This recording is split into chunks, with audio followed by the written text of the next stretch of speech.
Hello students, आज का जो अपना टॉपिक है वो है गाउस के नियम के अनुप्रयोग। बहुत इंपॉर्टेंट टॉपिक है। यहाँ से 12th बोर्ड एग्जाम के अंदर एक बड़ा क्वेश्चन बनता है 3 या 4 नंबर का। और सेकंड बात जो है वो ये है कि यहाँ से इन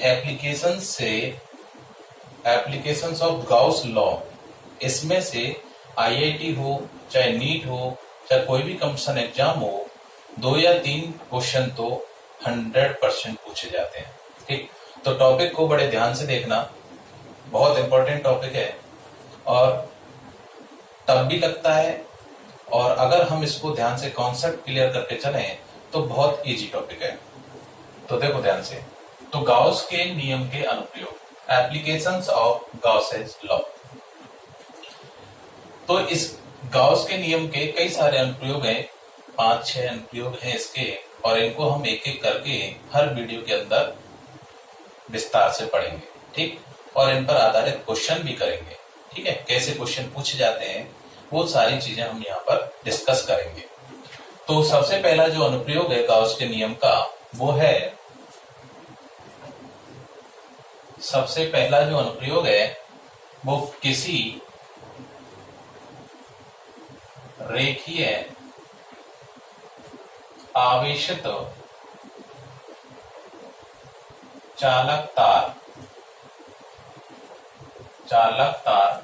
के कारण विद्युत क्षेत्र की तीव्रता ज्ञात करना। किसी रेखीय आवेशित चालक तार के कारण कहीं पर कोई बिंदु स्थित है और हमें उस बिंदु पर विद्युत क्षेत्र की तीव्रता ज्ञात करनी है। तो सबसे पहली बात तो ये देखते हैं कि रेखीय आवेशित चालक तार का मतलब क्या है। रेखीय आवेशित चालक तार का मतलब क्या है? तो रेखीय आवेशित, तो देखो ध्यान से सुनो, यहां पर हमने एक चीज बताई थी, आपको याद हो तो, कि रेखीय आवेश वितरण, रेखीय आवेश घनत्व, ये हमने डिफाइन किया था। आपको भी याद हो तो लास्ट वीडियो में देखना कि रेखीय आवेश घनत्व जो होता था उसको हम लैम्बडा से व्यक्त करते थे, और रेखीय आवेश वितरण जो होता था, किसी चालक तार है और इस चालक तार पर आवेश का वितरण इस प्रकार हो कि वह सतत हो। सतत का मतलब कि 2 आवेशों के बीच की दूरी क्या होनी चाहिए? अल्प होनी चाहिए। तो इसको हम बोलते हैं रेखीय आवेश वितरण। और प्रति इकाई लंबाई पर जो वितरित आवेश की मात्रा है, उस आवेश की मात्रा को हम क्या बोल रहे थे?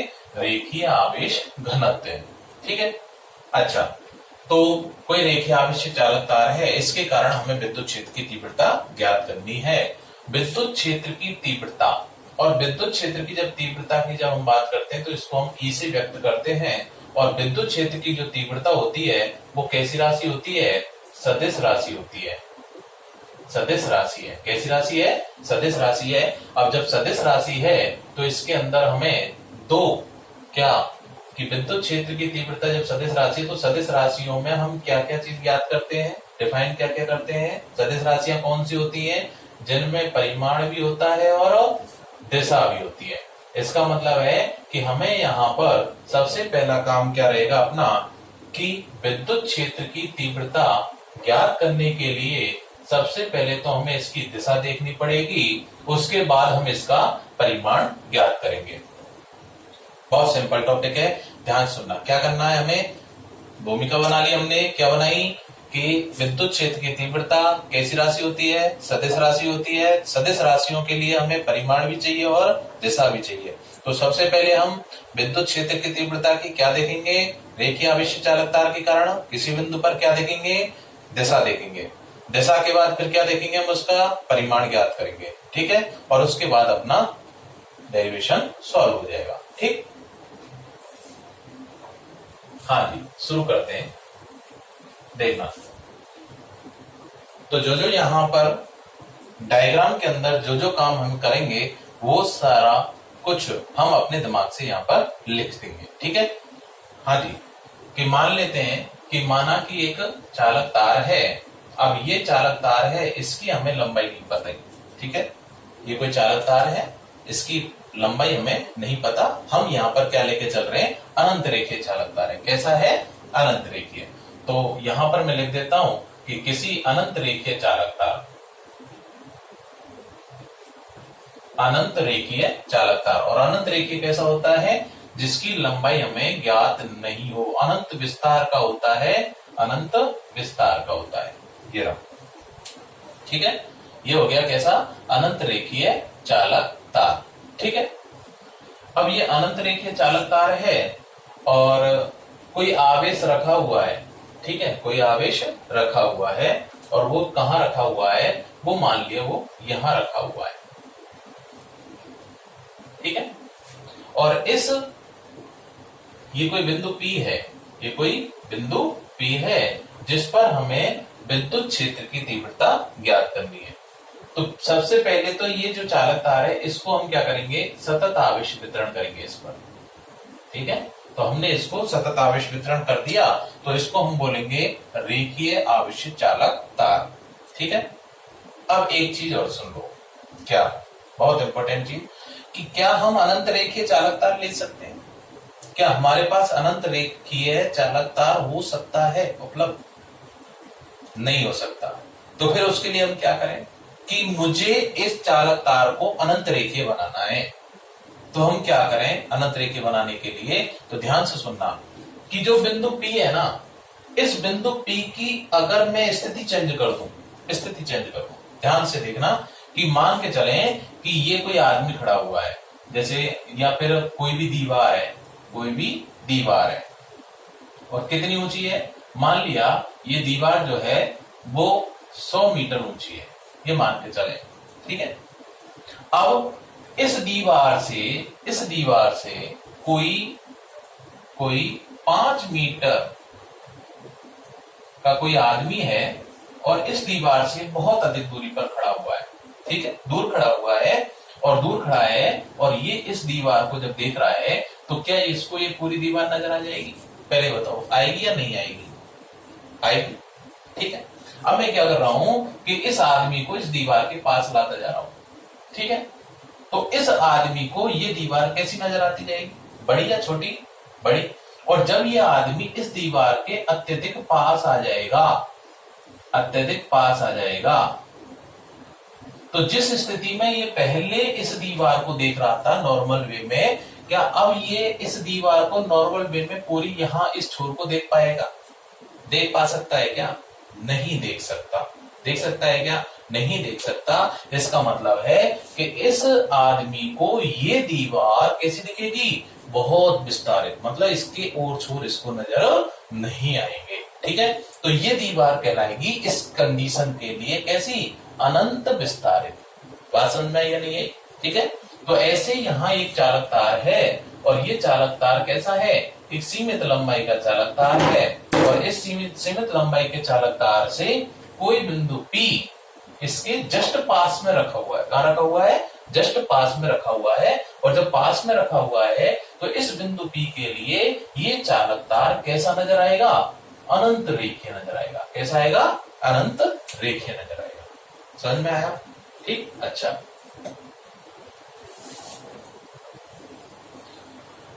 हाथ होगा। ठीक, अच्छा।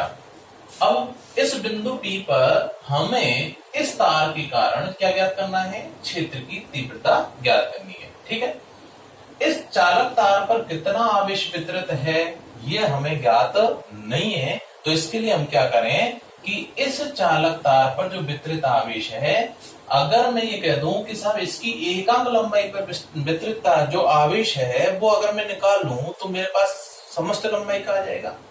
कितनी लंबाई का दे दे वो? ठीक है, जैसे अगर मेरे पास एक पेन का मूल्य है, अगर मेरे पास एक पेन है और उसका मूल्य मेरे को पता है कितना है? 2 रुपए है। ठीक, तो अब चाहे मेरे पास 4 पेन आ जा, चाहे 5 पेन आ जा, चाहे 6 पेन आ जा, सबका मूल्य मैं बता सकता हूँ। ठीक, क्यों? क्योंकि मेरे पास जो अल्पांश हैं वो कैसे हैं? समान है, समान लंबाई के हैं, उन पर आवेश की मात्रा एकदम समान है।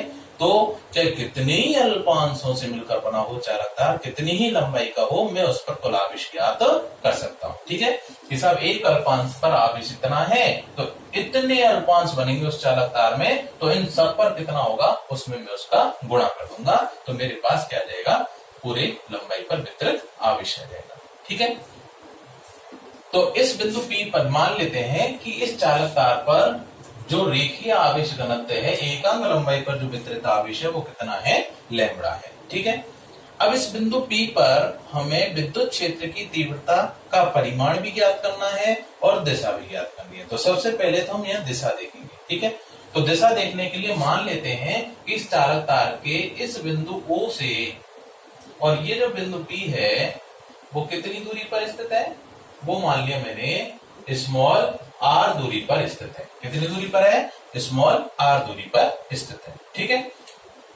अब इस चालक तार को हम किस में व्यक्त कर लें, अल्पांशों में व्यक्त कर लें। क्यों, लंबाई तो मुझे नहीं पता कितनी लंबाई है पूरे की, तो हम क्या करें, इसको बराबर बराबर लंबाइयों में बांट दें। ठीक है, तो बराबर बराबर लंबाई के मैंने क्या काट दिए, एक तो इस स्थिति के ऊपर अल्पांश काट दिया और एक इस स्थिति के नीचे अल्पांश काट दिया।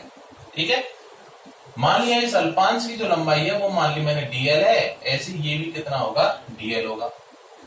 इस पर जो आवेश होगा अल्पांश पर वो मान लिया मैंने कितना है, dq, तो इस अल्पांश पर भी आवेश कितना होगा, dq होगा। ठीक है, तो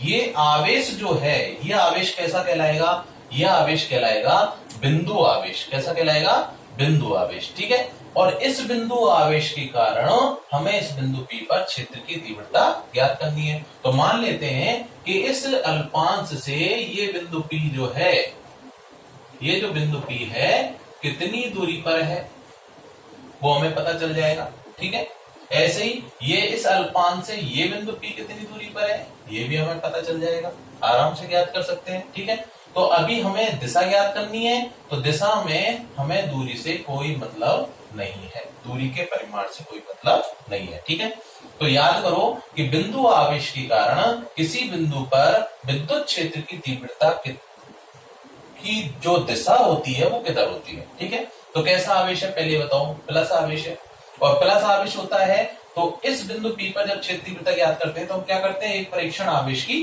कल्पना करते हैं। क्या करते हैं, एक परीक्षण। तो बिंदु आवेश के कारण इस बिंदु P पर क्षेत्र की तीव्रता की जो दिशा होगी वो किधर होगी, तो किधर होती है, मिलाने वाली रेखा के अनुदिश, मिलाने वाली रेखा के अनुदिश होती है। dq के कारण q0 पर कैसा बल लगेगा, प्रतिकर्षण। क्यों, सजातीय आवेश है, तो किधर जाएगा, ये इस दिशा में जाएगा। ठीक है, इसका मतलब इसके कारण क्षेत्र की तीव्रता जो होगी वो किधर होगी, इधर होगी। वो कितनी होगी, dE वेक्टर मान लेते हैं हम। ठीक है, dE बन कर दो चलो। अच्छा, ऐसे इस dl के कारण वो इधर हो जाएगी। ठीक है, वही प्रतिकर्षण के हिसाब से ये मान लिया मैंने कितना है, dE2 वेक्टर है। कितना है, dE2 वेक्टर। ठीक है, अब मान लेते हैं कि ये dl अल्पांश जो है वो इस बिंदु P पर इस रेखा के अनुदिश थीटा कोण बना रहा है। ठीक है, और ये जो dl अल्पांश मैंने माने हैं वो O बिंदु से समान दूरी पर माने, ऊपर नीचे। ठीक है, तो जब समान दूरी पर मानूंगा तो ये दोनों भुजा क्या हो जाएगी, बराबर, और जब भुजा बराबर तो ये दोनों कोण भी क्या होंगे, संगत कोण भी क्या होते हैं, बराबर होते हैं। ठीक है, भुजा बराबर तो इनके संगत कोण भी बराबर होते हैं। ठीक है, अच्छा ध्यान से देखना, इस रेखा को मैं आगे तक बढ़ा रहा हूं। अब जब ये दोनों दूरी बराबर हैं तो बताओ इस dl अल्पांश से इस बिंदु P की दूरी और इस dl अल्पांश से इस बिंदु P की दूरी बराबर होंगी या अलग अलग होंगी, ये भी बराबर होंगी। मान लेते हैं कि ये दूरी यहां से कितनी है, x, तो ये भी कितनी होगी, x ही होगी। ठीक है, अब सुनो ध्यान से, तो विद्युत क्षेत्र की तीव्रता का मान जो होता है वो कितना होता है, E बराबर होता है KQ/R²। ये होता है बिंदु आवेश के कारण विद्युत क्षेत्र तीव्रता। तो देखना ध्यान से, ये Q जो है वो कौन सा है, ये वाला बिंदु आवेश। ऐसे यहां भी क्या होगा, यही आवेश होगा। तो इसका मतलब दोनों का आवेश सेम, K का मान दोनों में सेम आएगा, D1 और DE2 में, और इनके बीच की दूरी ये वाली और ये वाली दोनों सेम है, तो DE1 और DE2 भी क्या होंगे, बराबर होंगे। ठीक है, तो मैंने यहां पर क्या कर दिया, dE वेक्टर, और ये भी क्या ले दिया, dE वेक्टर। मुझे तो परिणामी की दिशा ज्ञात करनी है बस। ठीक, अब देखना ध्यान से, इन दोनों अल्पांशों के कारण क्षेत्र की तीव्रताओं की दिशा अलग अलग है। दोनों के बीच कोण बन रहा है, तो मुझे इसकी दिशा ज्ञात नहीं हो सकती। ठीक है, क्यों? क्योंकि यहां पर जो कोण है वो हमें ज्ञात नहीं है। तो इस स्थिति में अपने पास एक ब्रह्मांड सूत्र होता है, और वो ब्रह्मांड सूत्र क्या होता है कि इन दो, इस डीई को और ऐसे इस डीई को क्या कर दो, घटकों में विभाजित कर दो। किसमें विभाजित कर दो? घटकों में। अब घटक लेना 11वीं क्लास में सीख गए होंगे आप लोग। देखना कि जब ये कोण थीटा, तो ये वाला कोण क्या होगा? थीटा होगा। कैसे है? कैसे हैं ये वाले शीर्ष अभिमुख कोण? ऐसे ये थीटा, तो ये भी क्या होगा? थीटा होगा। ठीक है, अब देखना इस डीई का इस अक्ष के अनुदिश जो घटक होगा वो क्या होगा? डीई का इस अक्ष के अनुदिश घटक क्या होगा कि जिस अक्ष के साथ थीटा कोण बनाता है उस दिशा में जो घटक होता है वो क्या होता है? डीई कॉस थीटा होता है। ठीक है, तो कॉस थीटा हो जाएगा, डीई कॉस थीटा। और इसके लंबवत, तो लंबवत कौन सा हो गया? ये वाला हो गया। तो इसकी इस दिशा में घटक क्या हो जाएगा? डीई साइन थीटा हो जाएगा। ठीक, ऐसे इसका इस दिशा में घटक डीई कॉस थीटा, और इसका इस दिशा में घटक डीई साइन थीटा। ये बात समझ में आई या नहीं आई? ठीक, अच्छा अब देखना गौर से, मान दोनों समान, दिशा में विपरीत। तो जब मान परिमाण समान और दिशा में विपरीत, तो ये दोनों का परिणामी जो आएगा वो एक दूसरे को क्या कर देगा? निरस्त। और इन दोनों का जो परिणामी आएगा वो कितना आएगा? 0। ठीक, इन दोनों को देखें तो ये दोनों कैसे हैं? एक ही दिशा में। और जब एक ही दिशा में होते हैं तो परिणामी क्या हो जाएगा इन दोनों का? बोलो, परिणामी क्या होगा? ई बराबर DE cos theta plus DE cos theta. जोड़ देते हैं हम इनको। ठीक है, जब समान दिशा में होते हैं तो इनको हम जोड़ देते हैं। इसका मतलब परिणामी जो आएगा वो विद्युत क्षेत्र की तीव्रता की जो दिशा होगी वो किधर होगी? वो इस दिशा में होगी, इस दिशा में। ठीक है, और ये जो दिशा नजर आ रही है वो इस चालक तार के कैसे दिख रही है हमें? कैसे दिख रही है? लंबवत दिख रही है। देखो गौर से। ठीक है, तो विद्युत क्षेत्र, परिणामी विद्युत क्षेत्र की तीव्रता की जो दिशा होगी वो किधर होगी? किधर होगी? इस रेखीय चालक तार के लंबवत होगी, इस प्रकार। ठीक है, तो इसका मतलब हमने यहां पर दिशा इसकी ज्ञात कर ली। अब जो जो काम हमने इसमें किया है वो हम यहां भाषा के रूप में लिख देंगे। कैसे? कि माना एक आवेशित चालक तार है जिसका रेखीय आवेश घनत्व लैम्बडा है। इससे स्मॉल r दूरी पर एक बिंदु P स्थित है जिस पर हमें विद्युत क्षेत्र की दिशा ज्ञात करनी है। ज्ञात करने के लिए, दिशा ज्ञात करने के लिए हम बिंदु O से दोनों तरफ दो समान दूरी पर dl अल्पांशों की कल्पना करते हैं जिस पर आवेश की मात्रा कितनी है? dq। ठीक है, इनसे चित्रानुसार जब देखते हैं तो dl अल्पांश से बिंदु P पर क्षेत्र की तीव्रता dE वेक्टर, ऐसे ही इस dl से कितनी होगी? dE vector. ठीक, दोनों की परिणामी ज्ञात करने के लिए, परिणामी दिशा ज्ञात करने के लिए हम इनको घटकों में विभाजित करते हैं जिसमें लंबवत घटक तो एक दूसरे के, जो लंबवत, ये वाले लंबवत जो घटक होते हैं वो तो परिमाण में समान दिशा में विपरीत होने के कारण एक दूसरे को निरस्त कर देंगे और क्षैतिज घटक परस्पर जुड़ जाते हैं। ठीक है, स्पष्ट होता है कि परिणामी क्षेत्र की तीव्रता की दिशा चालक तार जो लिया गया है, आवेशित रेखीय चालक तार है, इसकी क्या होगी? लंबवत होगी। ठीक है, तो ये हमने दिशा ज्ञात कर ली। अब हम ज्ञात करेंगे क्या? इसका परिमाण। ठीक है, बहुत इंपॉर्टेंट है, गौर से देखना भाई।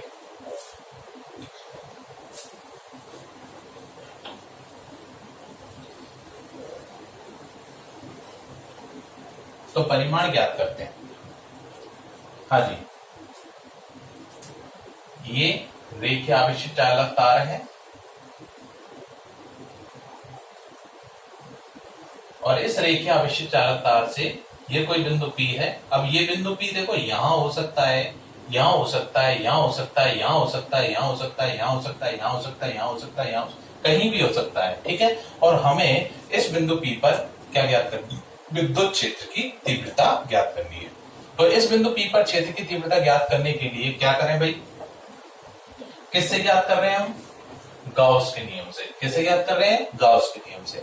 और गाउस के नियम में गाउस ने ये कहा था कि जो पृष्ठ होना चाहिए वो कैसा होना चाहिए, बंद होना चाहिए, और बंद पृष्ठ भी ऐसा होना चाहिए जिसमें जिसके कारण हम याद कर लें वो जो आकृति है वो पूरी सममित रूप से ढक जाए। ठीक है, अच्छा तो देखना गौर से, तो इस चालक तार के कारण इस बिंदु P पर क्षेत्र की तीव्रता ज्ञात करने के लिए हम क्या करें, एक ऐसे गाउसियन पृष्ठ की कल्पना करते हैं जो इस बिंदु P से होकर गुजरता है और इस चालक तार जो रेखीय आवेशित चालक तार है इसको पूर्णतः ढक दे। ठीक है, तो ये बेलनाकार चालक तार है, तो इस बेलनाकार चालक तार के अंदर बेलनाकार चालक तार को हम कैसी आकृति में रख सकते हैं, तो कैसी आकृति में, बेलनाकार आकृति में। तो हम एक ऐसी बेलनाकार आकृति की कल्पना करते हैं ये जो कि इस बिंदु P से होकर गुजर रही है। देख लो, जितनी दूरी इस बिंदु P की इधर होगी ये वाली, उतनी ही यहां से यहां की होगी, ध्यान रखना। ठीक है, ये बेलनाकार चालक गाउसियन पृष्ठ की हमने क्या कर ली, कल्पना। ठीक है, गाउस ने जैसा कहा था वैसा काम हमने कर दिया। गाउस ये कहता है कि सबसे पहले तो बंद पृष्ठ की कल्पना करो। ठीक है, क्यों, गाउस का जो नियम है वो केवल और केवल बंद पृष्ठों के लिए लागू होता है। ठीक है, अच्छा तो इस बिंदु P पर इस चालक तार के कारण क्षेत्र की तीव्रता ज्ञात करने के लिए हम गाउस का नियम देखें, तो गाउस का नियम क्या कहता है, पहले देखो, चूंकि गाउस के नियम से, तो गाउस के नियम से क्या होता है, फाई बराबर इंटीग्रेशन ऑफ बंद पृष्ठ ई वेक्टर डॉट ds वेक्टर बराबर होता है समीशन q अपॉन एप्सिलॉन 0। ये समीकरण 1 है और इसी समीकरण से हमें इस E का मान ज्ञात करना है। किसका, इस E वेक्टर का मान ज्ञात करना है। ठीक है, तो गाउस का नियम ये वाला है, तो इसमें हम क्या करेंगे कि इसका मान निकालेंगे और यहां से समेशन Q का मान निकालेंगे और दोनों का मान निकाल के इस समीकरण में पुट करेंगे। हर अनुप्रयोग में, हर एप्लीकेशंस में यही काम करना है कि फॉर्मूला तो ये है अपना, ठीक है, गाउस के नियम का अनुप्रयोग, और इस अनुप्रयोग के अंदर इस लेफ्ट हैंड साइड वाली जो वैल्यू है इसका मान ज्ञात करेंगे, ऐसे ही इसका मान ज्ञात करेंगे, दोनों का मान ज्ञात करके इस समीकरण में पुट करेंगे और वहां से हम ई का मान ज्ञात कर देंगे। ठीक है, ये काम करना है हर एप्लीकेशंस के अंदर। ठीक, अच्छा तो देखना गौर से, ई वेक्टर डॉट ds वेक्टर, तो देखना चूंकि चित्रानुसार LHS, तो LHS क्या है अपना, integration of E vector dot ds vector बराबर, ये हमें ज्ञात करना है। तो यहां से ये बंद पृष्ठ, देखो बंद पृष्ठ के लिए पूरा मान, तो सबसे पहले देखो कि जो बंद पृष्ठ बन रहा है अपना, बंद पृष्ठ जो बन रहा है वो कितने पृष्ठों से मिलकर बना हुआ है। ठीक है, तो कितने पृष्ठों से मिलकर बना है, देखो गौर से, ये पूरा जो बंद पृष्ठ है बेलनाकार पृष्ठ वो कितने पृष्ठों से मिलकर बना है, एक तो ये रहा, ठीक है, एक कौन सा, ये वक्राकार, ये वाला देखो, ये बेलन है, एक तो ये वाला बंद पृष्ठ, ये वाला पृष्ठ है, और एक ये वाला पृष्ठ है, और अगर इन दोनों को हटा दूं कौन सा बच जाएगा, एक ये वाला बच जाएगा। ठीक है, तो इसका मतलब कितने पृष्ठ हो गए, यहाँ पर 3 पृष्ठ हो गए, तीनों खुले पृष्ठ हैं, इन तीनों को मैंने ज्वाइंट किया तो अपने पास क्या बन गया, बंद पृष्ठ बन गया। ठीक है, तो एक पृष्ठ तो ये हो गया, इसको मैंने दे दिया ये S1 पृष्ठ, इसको मैंने दे दिया S2 पृष्ठ, और इसको मैंने दे दिया S3 पृष्ठ, मान लिया। ठीक है, तो इसका मतलब है कि यहाँ जो बंद पृष्ठ है, ये बंद पृष्ठ किस किस पृष्ठ से मिलकर बना है, S1, S2 और S3 से मिलकर बना हुआ है। ठीक है, तो यहां से इस इक्वेशन को मैं इस प्रकार लिख सकता हूं, क्या, ध्यान से देखना कि इंटीग्रेशन ऑफ बंद पृष्ठ ई वेक्टर डॉट ds वेक्टर बराबर इंटीग्रेशन कौन सा पृष्ठ, S1, ठीक, प्लस कौन सा पृष्ठ, S2, प्लस कौन सा पृष्ठ, S3।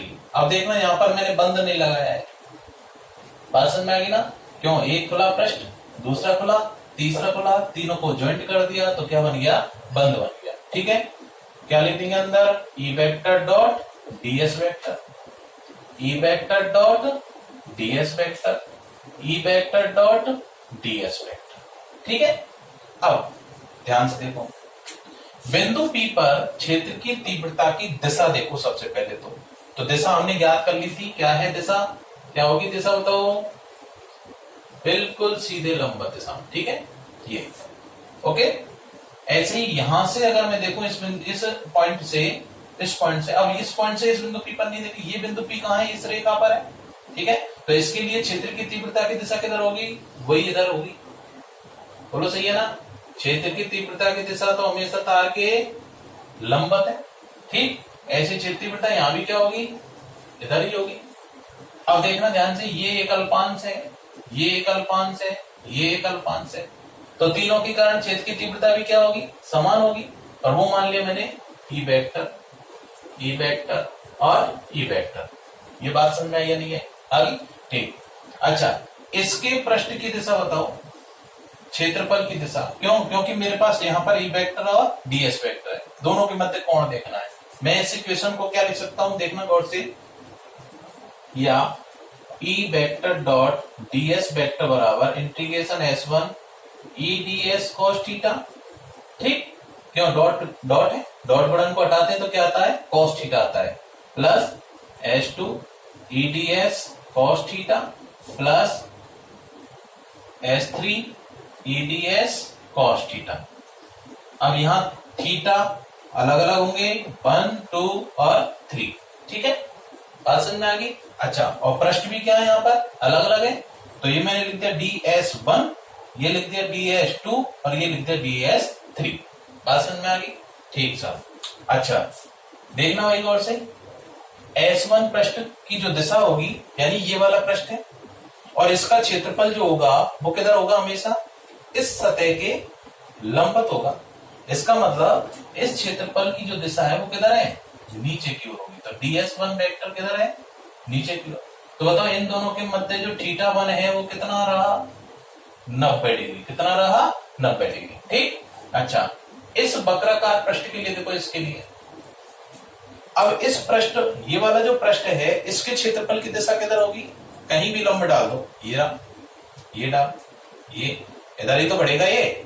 ठीक है, तो इसके पृष्ठ की दिशा किधर होगी, वो इसकी सतह के लंबवत, यानी इस दिशा में। तो DS2 वेक्टर बोलो, तो इसका मतलब कि यहां पर θ2 का मान कितना रहेगा, 0। कितना रहेगा, 0 डिग्री। अच्छा ऐसे यहां पर बताओ, इसके पृष्ठ की दिशा बताओ, क्षेत्रफल दिशा ऊपर कितना रहा, DS3 वेक्टर।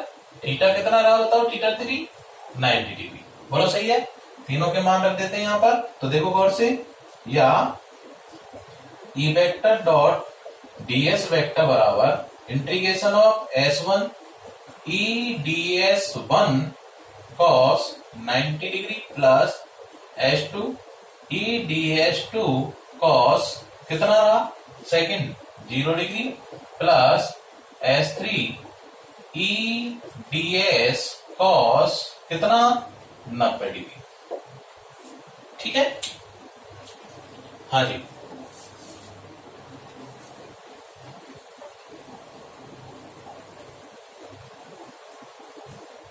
आगे देखो,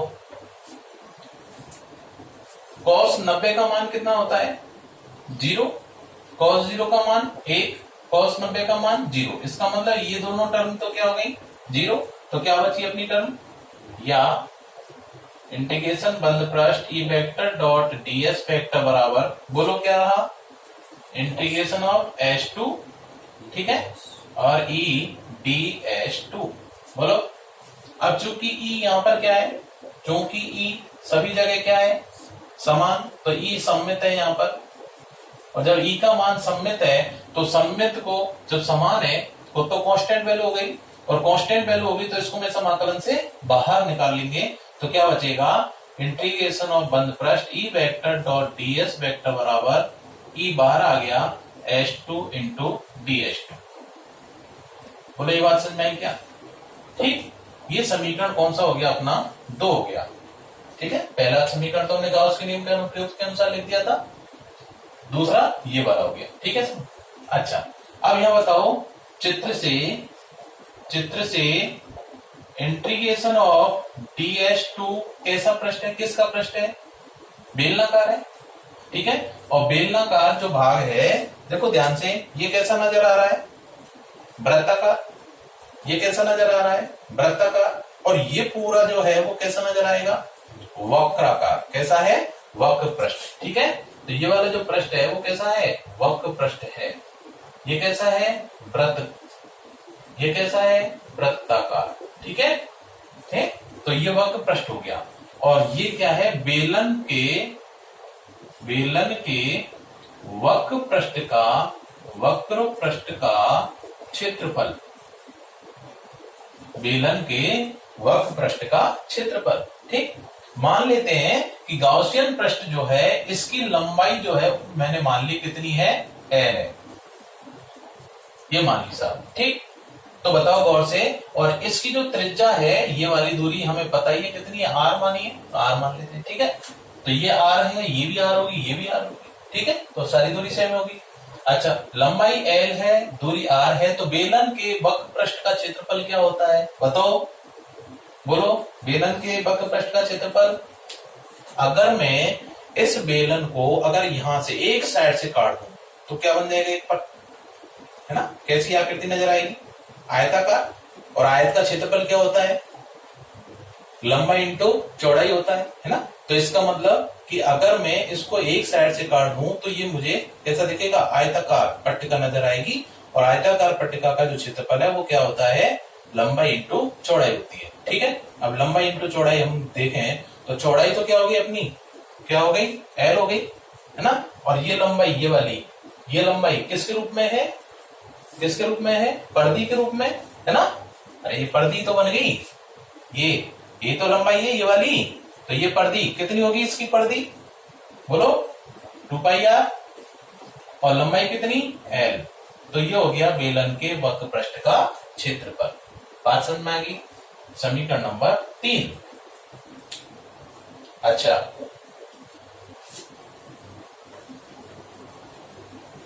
आगे देखो, ये मान इस समीकरण में रख दूं तो 3 से मान 2 में रखने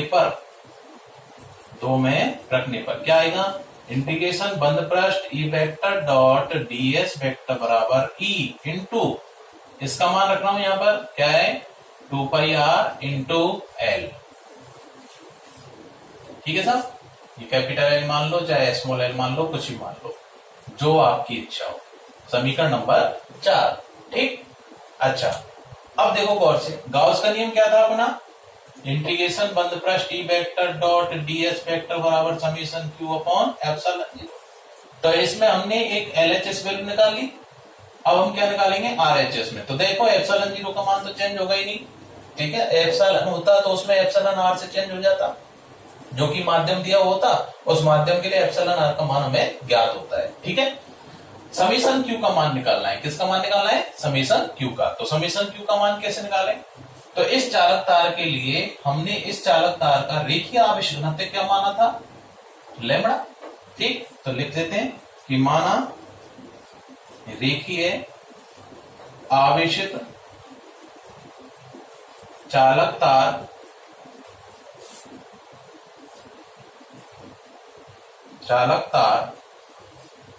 का रेखीय आवेश घनत्व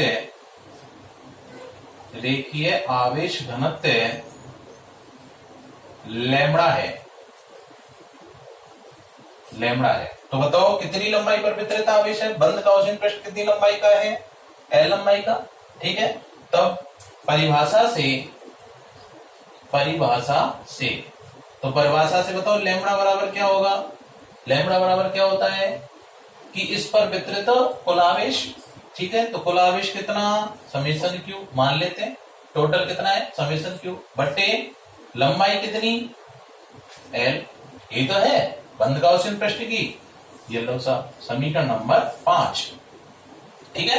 तो यहां से समेशन q का मान कितना आ गया, समेशन q का मान कितना आ गया यहां से, देखो गौर से, यहां से समेशन क्यू का मान कितना आया है, समेशन क्यू आ गया समीकरण 5 से